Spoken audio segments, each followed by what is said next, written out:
Happy Thanksgiving from Jube here in Section 122 on ArgosEndzone.com, getting you ready for your Week 15 action. There is the Argos take on the Saskatchewan Roughriders on Thanksgiving. Speaking of which, got me some turkey happening right here with some gravy and some corn. And if you don't mind, I'm just going to dig in here while we take a look at what the Argos are going to be facing this week. Now, Double Blue coming off a big win against the Winnipeg Blue Bombers. They dominated on all sides of the field, offense, defense, and special teams. Special congratulations to Chad Owens for going 3 for 3. Third straight year of 3,000 plus total yardage. Amazing. He's got a shot at 4,000 combined yards this year. Unbelievable totals. Just ridiculous what that man is doing.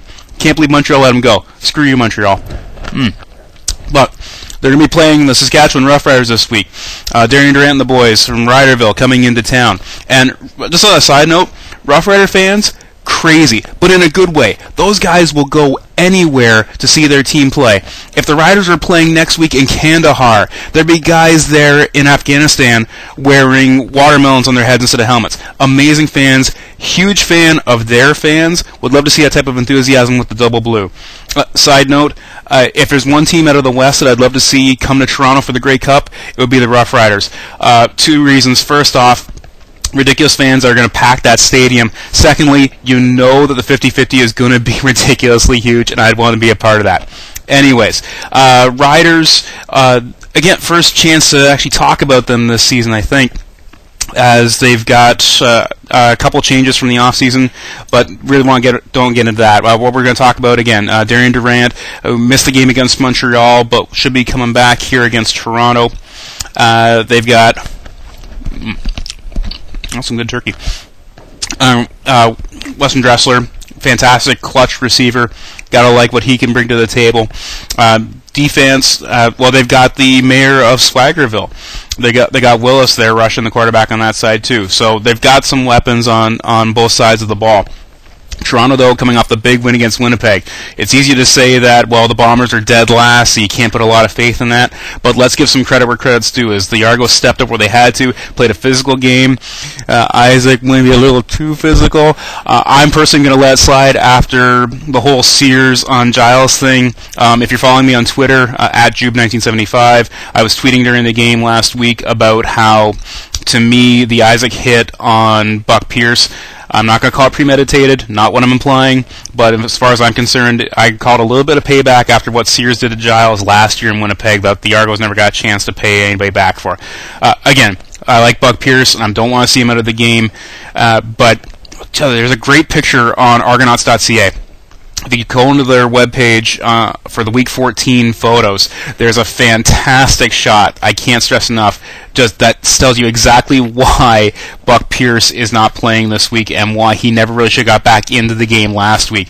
Where Isaac's helmet is right underneath the face mask into the chin. It's as stomach-turning as you're going to get for contact without seeing a bone pushing through. It's fantastic. I didn't catch the name of the photographer, but an epic shot. It was just a great picture.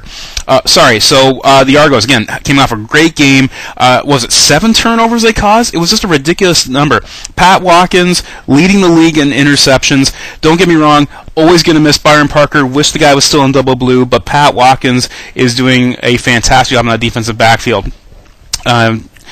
You still got Jordan Younger, of course, calling the shots there on the defensive side of things. Huntley played well. It was a great game. Kowali, of course, is just an absolute beast. I don't know why anybody would try to poke that bear and try to get him going.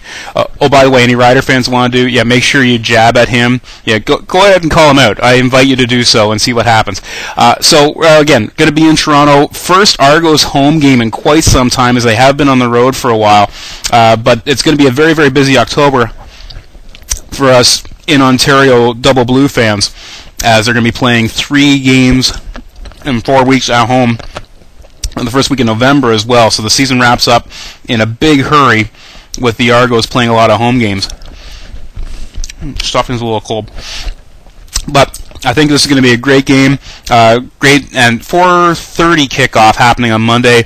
Great for any families that are going to come out here and still get their Thanksgiving dinner in before, get an early one in or a late one in. It's going to be a good time. I, of course, cheering on the Double Blue, and I think they had a fantastic game last week against Winnipeg that's going to keep that momentum rolling along. I'm going to see that the Argos, my apologies to the Riders and their fans. I got a good buddy that is a Rider fan that's moved back into the Regina area. Good lad. Devin, my apologies, but I got to go with the Double Blue on this one. So I'm going to say that the Argos are going to come out on top on this one. I'm going to say this is going to be a 31-17 game for the Toronto Argonauts. But, again, don't hold me to that. Don't put any money on that. But before I dig into this cherry whatever thing, it's going to be on the side here, Hungry Man Dinner. I can't cook. I'd like to wish a happy Thanksgiving to all the Argonauts fans and every supporter of the CFL, in particular to the guys at ArgosEndzone.com. And this is Jube from Section 122 saying, when we ride the rail, we ride it hard.